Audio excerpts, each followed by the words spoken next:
اور جو بات تم دل میں رکھتے ہو اس کی بھی خبر ہے، اور میں بتائی نہیں جانتا کہ کیا مسلط ہے، شاید وہ تاخیر عذاب تمہارے لیے صورتاً امتحان ہو، اور ایک وقت یعنی موت تک زندگی سے فائدہ پہنچانا ہے۔ جو موت تک دنیا میں زندگی میں جو فائدہ جو منزہ لینا ہے لے لو، لیکن آخر کار جب تمہارے نام اعمال کو دیکھیں گے اس ٹائم پر خود گھبرائے جائیں گے، اس ٹائم پر ہاتھ کاٹ کاٹ کر کھائیں گے، کونی تک کھائیں گے، لیکن پھر بھی معلوم نہیں پڑے گا۔ اب ہاتھ کاٹ کے کھانے سے کیا فائدہ، ہاتھ کترنے سے کیا فائدہ، جب نام اعمال بائیں ہاتھ میں آئیں گے۔ اللہم اغفری، پیغمبر نے اذن الہی کہا کہ اے میرے رب فیصلہ کر دیجئے حق کے موافق، اور پیغمبر صلی اللہ علیہ وسلم نے کفار سے یہ بھی فرمایا کہ ہمارا رب ہم پر بڑا مہربان ہے، جس سے ان باتوں کے مقابل میں مدد چاہی جاتی ہے جو تم بنایا کرتے ہو۔ یہ کافی لوگ جو باتیں بناتے ہیں اس سے اللہ سے مدد مانگ لینا، اللہ ہی مدد کرنے والا کافی ہے۔ یہاں پر میں آپ کو بتانا چاہتا ہوں جو کلمے ہیں نا، جو 6 کلمے ہیں، یہ بولتے ہیں 5 کلمے، لیکن 6 کلمے ہیں، اور ایمان مفصل ایمان مزمل یہ 2 ملائیں گے تو 8 کلمے ہو جائیں گے۔ دیکھو پہلا کیا ہے، ایمان مفصل ایمان مزمل 2 ہو گئے، اس کے بعد میں کلمہ طیب، دوسرا شہادت، تیسرا تنبیہ، چوتھا توحید، پنجا استغفار، چھٹا رد کفر۔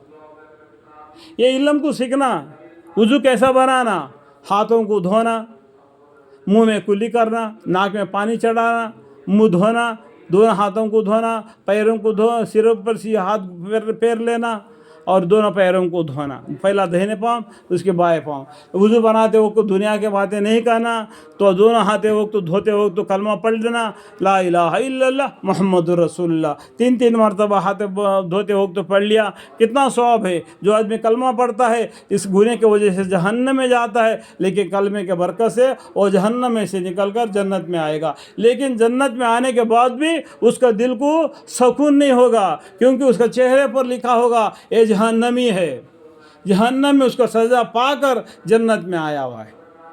جنتی لوگوں میں بھی اس کا فرق پڑ جائے گا وہاں پر۔ اس کے بعد میں کیا ہے، جو کام ہم نیک کریں گے وہی کام ہمارے سامنے آئے گا۔ اللہ تعالیٰ سب کو سمجھنے کی توفیق عطا فرمائے۔ یعنی سب مسلمان بھائی قرآن کو پڑھنا چاہیے۔ اگر ہم مسلمان بھائی ہو کر اگر ہم قرآن کو نہیں پڑھیں گے، قرآن کے حکام کو نہیں جانیں گے، تو باقی لوگ پڑھ کر ہمارے اوپر انگلیاں اٹھاتے ہیں کہ تمہارے قرآن میں یہ لکھا ہوا ہے، تمہارے قرآن میں یہ لکھا ہوا ہے، وہ لکھا ہوا ہے۔ تم کو جواب دینے کے لیے کہاں علم ہے؟ علم والے چندے لوگ ہیں، وہ علم ان کے پاس حاصل کرنے کے بعد لیکن تمہارے پاس ٹائم نہیں۔ اور اس طریقے سے ہم لوگ محنت کر کے اس قرآن کے اور معنی کو ہم لوگ یوٹیوب چینل میں رکھتے ہیں، اس کو دیکھنے کا بھی فرصت نہیں۔ بہت سے کتنے میرے ویڈیوز ہے جو لوگ نہیں دیکھے ہوئے۔ تو ہم کو دنیا سے محبت ہے لیکن دین سے محبت نہیں، لیکن محبت ہونا چاہیے کس سے؟ دین سے محبت ہونا چاہیے۔ دنیا کام چلانے کے لیے کل من علیہا فانی ویبقی وجہ ربک ذو الجلال والاکرام فبأی آلاء ربکما تکذبان۔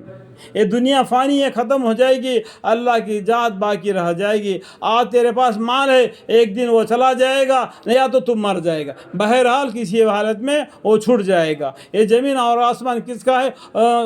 للہ ما فی السماوات و ما فی الارض۔ زمین اور آسمان اور اس اندر کے سب چیزیں کس کے؟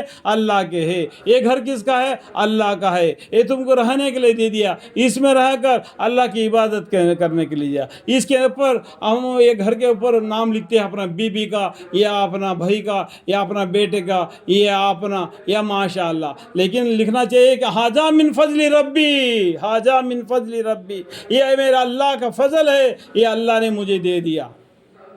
اس میں رہ کر اللہ کی عبادت کرنا، یہ میرا، یہ تیرا، تیرا میرا کچھ بھی نہیں، تیرا وہی ہے جو تیرا دہنے ہاتھ میں ملا ہوا ہے۔ اللہ تعالیٰ ان باتوں کو سمجھنے کی اور اعمال کی توفیق عطا فرمائے۔ وآخر دعوانا الحمدللہ رب العالمین۔